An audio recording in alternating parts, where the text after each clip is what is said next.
Bismillahirrahmanirrahim. Elhamdülillah Rabbil alemin. Vessalatu vesselamu ala Resulillahil emin. Habibi ilahina ve tabibi nüfusina Ebil Qasimil Mustafa Muhammed. Allahümme salli ala Muhammed ve ali Muhammed.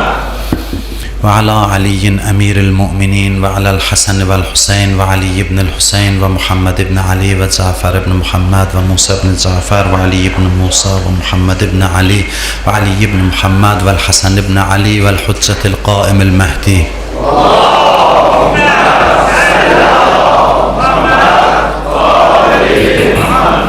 اللهم صل على جميع الأنبياء والمرسلين والشهداء والصديقين اللهم اغفر للمؤمنين والمؤمنات والمسلمين والمسلمات الأحياء منهم والأموات أوصيكم ونفسي بتقوى الله. Sizə və özümə ilahi təqvaya riayət eləməyi tövsiyə edirəm.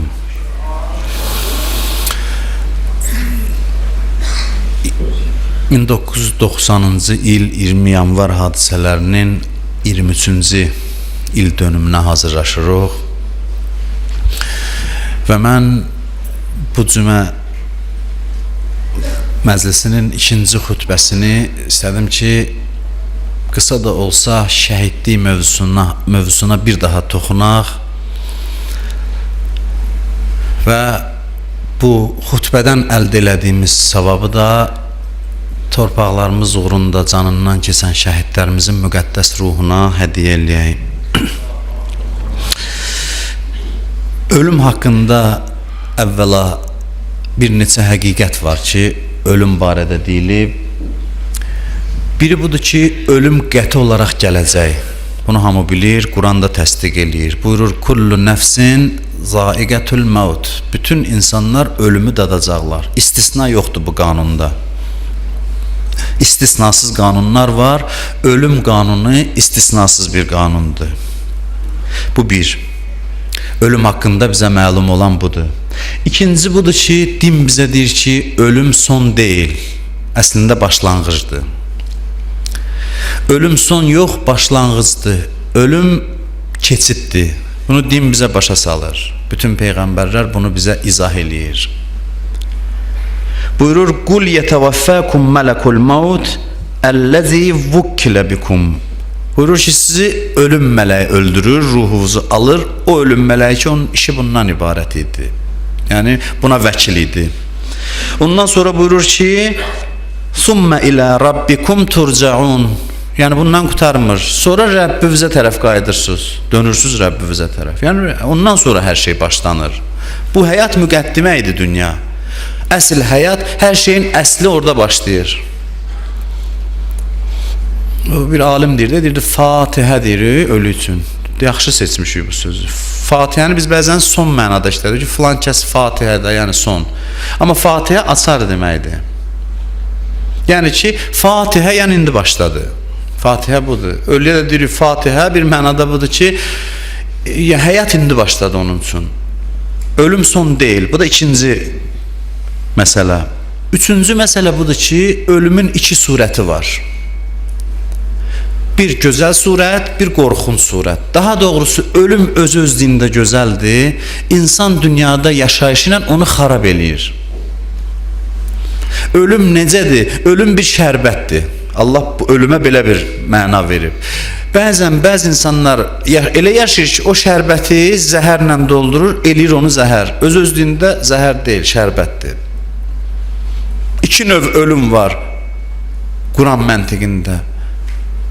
Bir, saadətə aparan ölüm, bir bədbəxtliyə aparan ölüm. İkisinə də işarə eləmək istəyirəm Quran ayəsi ilə. İnnellezîne qalu rabbunallah thumma istaqamu tetənəzzəlu aleyhimul mələikə əllâ təxafu və la təhzənu və əbşiru bil cənnətilleti kuntum tu'adun.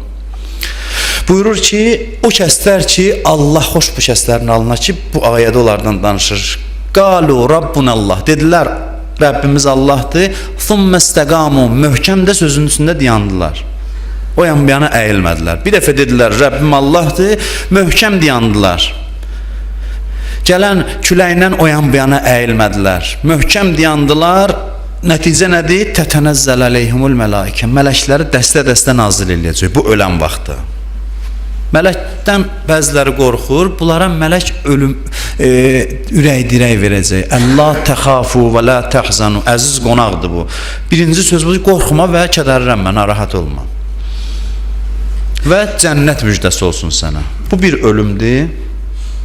Bu da başqa ölüm. Yetavaffellezine və lav tara iza yetavaffellezine keferu vel melaiketu yazribun vucuhahum və adbarahum və zuqu əzabel hariq. Buyurur Peyğəmbər, görsün kafirlərin canı necə alınır. Buyurur ki, mələklər onların kürəklərinə və üzlərinə vura-vura canlarını alırlar. Kürəyinə vurur, yəni bir yerdən birini, üzr istəyirəm sizdən, bu sözü Quran yəni bu mənada işlədir. Üzr istəyirəm, təpi ilə çıxardarsan, arxadan vurub çıxardarsan, kürəklərinə vura-vura, yəni dünyadakı mələklər onları belə yola salır ki, tez üzr istəyirəm, rədd olun, çıxın buradan. Çünki cəmaatı əziyyətdən başqa bir şey deyirdi sizin yaşayışınız. Kürəklərinə, üzlərinə vuran mələklər hansıdır? İndi vurmaq nə mənadadır, mən bilmirəm. Amma hər halda üzünə vuran deyir, o axirət mələkləridir. Deyirlər ki, görürlər əli boş gəlib, onlara əzab verirlər. O halda dünya ilə vidalaşırlar. Onlara bu sözü deyirlər. Zuqu əzabəl hariq, yandırıcı odu dadın. Yandırıcı odu dadın. Bu iki surətdə olacaq ölüm. Və bu iki surət bizim necə yaşamağımızdan asılıdır. Necə yaşayacaqsa elə də öləcək. İmam Həsən əleyhissalamdan soruşdular, ölüm nədir? Buyurdu, mömin üçün heç vaxt görmədiyi ən böyük bir sevincdir, şadlıqdır. Mömin heç vaxt belə şadlanmayıb ki, ölüm anında şadlanır. Neçə nəfər olub imamlar gəlib başının üstünə, gözünü yumub qorxudan can verən adamı. Deyib, gözü aç bax, narahat olma. Deyib, gözünü açıb, artıq onu imam görüb, o görüb. Deyib ki, bu surətlər kimdir? Deyib, başının üstündə bax, gör kimlər dayanıb. Xilqətin ağalarıdır bunlar. Allah aləmi bunlar üçün yaradıb. Görsən, nə əziz adamsan ki, Allah öz ən istədiyi bəndələrin sənin ayağına göndərib. Peyğəmbərə deyib, ya Rəsulallah, ged onu qarşıla. Həzrət Əliyə deyib, İmam Hüseyin ağaya deyib, xanım Fatimə Zəhraya deyib, İmam Həsən əleyhissalama və 14 məsumun hamısına. Ən şad anıdır, xoşluq anıdır ki, istədiklərinə qovuşur. Amma kafir üçün buyurur, ən çətin andır, müsibət və dərdin başlanğıcıdır. Çünki özü üçün yaratdığı yanlış, yalancı cənnətdən viran bir yerə köçür, bərbad bir yerə köçür.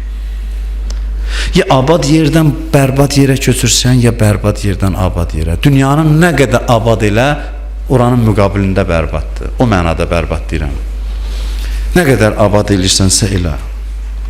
Bəziləri üçün hədis buyurur, gülü iynəmək kimidir ölüm. Biri qorxurdu ölümdən, deyəsən İmam Həsən Əsgər əleyhissalam gəldi başının üstünə, dedi, nədən qorxursan? Ölüm sənin üçün bir çirkli paltarı giyinib, təmiz paltar giyinmək kimidir. İki surətdə ölüm bizim görüşümüzə gələcək və nəhayət ölümlərin biri var ki, ən şərafətli ölümdür. Bütün övliyalar o ölümün arzusunda olub. Əli əleyhissalam ömrü boyu dualarının başı bu olub ki, ilahim məni yataqda əcəllə, təbii, yəni vəfatla öldürmə, mənə şəhadət qismət elə. Əlinin ən böyük arzusuydu, Peyğəmbərin ən böyük arzusuydu və bütün salih insanlar da bu ölümü dadıblar. Deyirlər, hansı təbii ölümlə ölübsə rəzət eləyib qayıdacaq, o qədər şəhidliyi arzulayıblar. Onlar şəhid olub İmam Zamanın yanında öləcəklər. Yəni bu hamıya bəllidir hansı ölümdür, bu şəhadətdir, şəhidlikdir. Şəhidlik salih insanların arzusudur.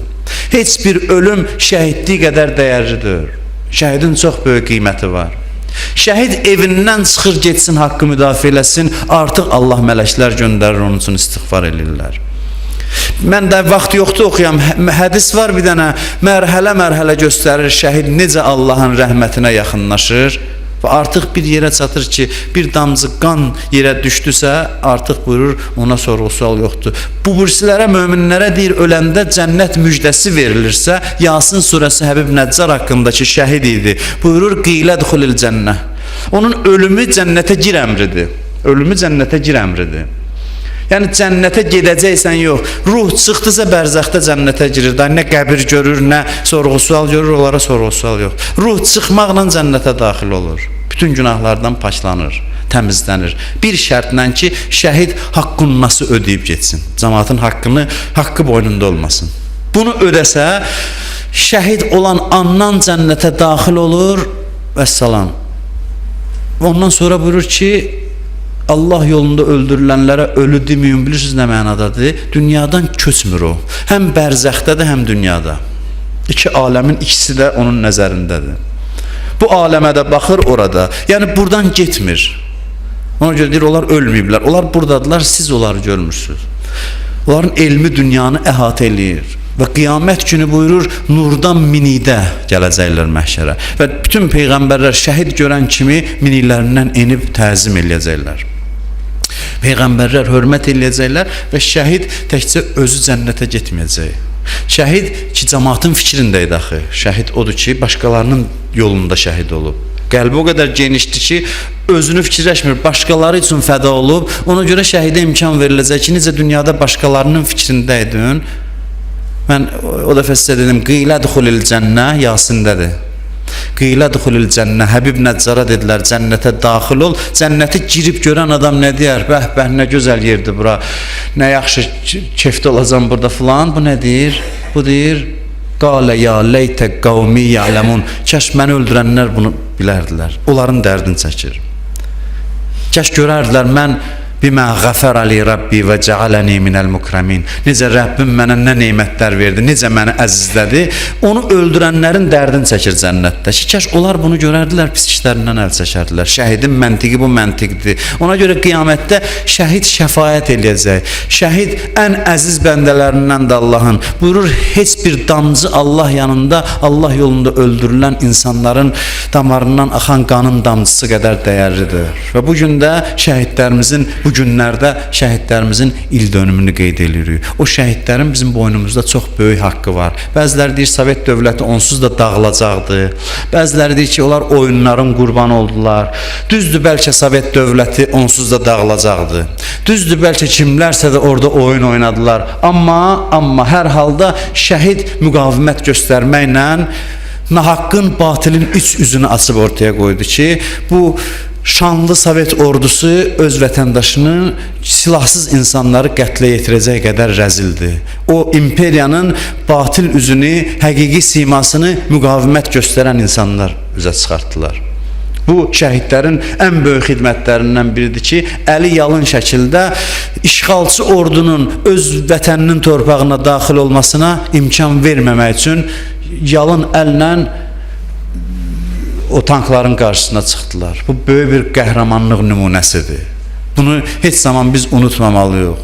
Bu fədakarlıq nümunəsidir və çoxları şəhidləri dəyərdən salmaq üçün bəzən bu sözlərdir. Kim oyun oynayırdı, kim nə edirdi, yaxud təsadüfən biri eyvandan baxırdı, orada öldürdü. Ola bilər orada təsadüfən öldürülənlər də olsun, amma biz cavan da, gənc də olsaq şahid olmuşuq ki, insanlar var idi ki, axıra qədər dayanacaqlarına and içmişdilər.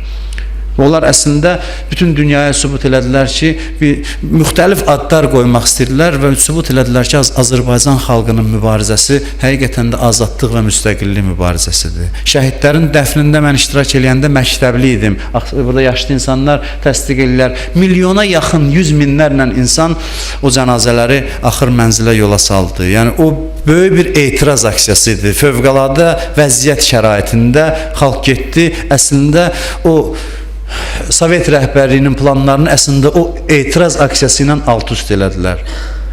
Və o artıq başladı demək ki, mənim xəbərim olmayıb, təxminən o Yezidin söhbətini oxşayırdı ki, mən eləməmişəm, bunu filan kəs əmr verib, filan olub. Yəni bu xalqın dirənişi və mübarizəsi nəticəsində oldu. Ona görə də bunu yaddan çıxartmaq olmaz. Şəhidlər yaddan çıxmış şəhid məfhumunu diriltdilər o zaman.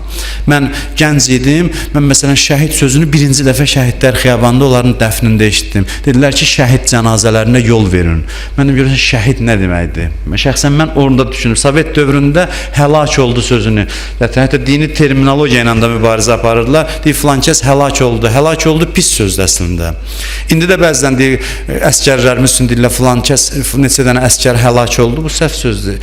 Həlakət bədbəxtlik deməkdir. Cəhənnəmə gedən adama deyirlər həlak oldu. Sovet müharibədə öldürülən insanlar da Sovet dövründə deyirlər həlak oldu. Amma şəhidlər şəhidlik məfhumunu diriltdilər, dirçəltdilər. Xalqın o yaddaşında yatmış elə bil o məfhumları, hissləri yenidən oyatdılar. Ona görə də həmişə şəhidlərə borclu olduğumuzu unutmamalıyıq və bu günlərdə həm evlərimizdə şəhidlər adına məclis mümkünsə təşkil eləməklə, məscidlərdə ehsan verməklə, şəhidlərin qəbrini ziyarət eləməklə onların qarşısında onsuz da borcumuzu ödəyə bilməyəcəyik. Hər halda onların ruhuna öz ehtiramımızı ifadə eləməliyik və xüsusən də evdə böyütdüyümüz uşaqlarımıza bunu aşılamalıyıq ki, biz nəyimiz varsa bu torpaq üçün canından keçən, qanı axıdılan şəhidlərimizə borcluyuq. Yəni bunları mən söz xatirinə danışmıram, Allahı da şahid gətirirəm ki, bu bizim ürəyimizin sözüdür. Çünki bəzən sözləri o qədər müxtəlif adamlar danışır ki, sözlər dəyərdən düşür. Amma doğrudan düşünəriksə, biz görərik ki, bizim nəyimiz varsa, millət olaraq bugün varıqsa, dövlətimiz varsa, bayrağımız varsa, biz ona görə şəhidlərimizə borcluyuq, şəhidlərimizin müqəddəs qanına borcluyuq. Allah bizi şəhidlərimizdən, onları da Kərbəla şəhidlərindən kənara salmasın inşallah. Allahümme inna nes'aluke ve ned'uk bismikel azimil a'zam el-a'azzil ecellil ekrem ve bil Hüseyni ya Allah ya Allah ya Allah ya Allah ya Allah ya Allah ya Allah ya Allah ya Allah ya Allah. İlahi əllərimizi naumid qaytarma. Amin deyən dilləri lal öldürmə. Bağışlamamış bizi qəbr evinə aparma. Şəri olan hacətlərimizi rəva elə. Xəstələrimizə şifa mərhəmət elə. Ölənlərimizə rəhmət, qalanlarımıza haqqa hidayət elə. Torpaqlarımızın azadlığı üçün canından keçən şəhidlərimizi, xüsusən 20 yanvar şəhidlərini qəriq rəhmət elə.